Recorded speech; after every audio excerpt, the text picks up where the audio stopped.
Ito naman mga idol, oh. Gluluto ng atay. Atay ng baboy o atay ng baka. Sus, nilalagyan na ng itlog, oh. Paliguan ng itlog tapos prito. Sus, nawala lang din yung kanyang itlog. Nawala din yung kanyang design na itlog. Prito. Ano naman kayang kalalabasan nito? Ayan na. Iwa. Hilaw pa, oh. Pakuluan niya. Merong tanglad, luya. Iyan na. Ayan na yung kanyang atay. Dinidikdik na yung kanyang atay. Nilagyan ng pampalasa.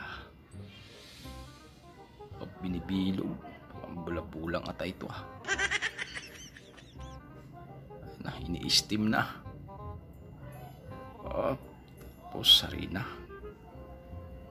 Gagawa na naman to ng tinapay na naman to. Lagyan ng itlog, tubig. Ayan na, tinapay nga to. Meron pang margarine. Tapos ayan, design pa, oh. Ito na yung kanyang atay, oh. Piniprito na sa margarine.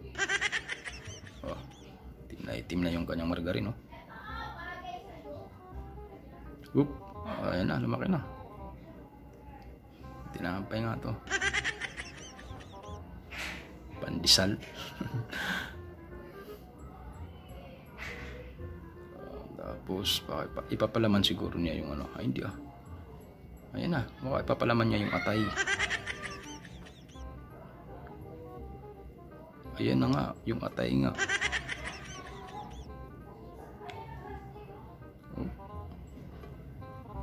Yung atay yung palaman, oh.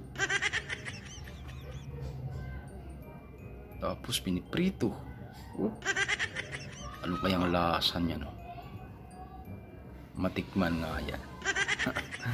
Ayan na. Piniprito talaga niya. May sili.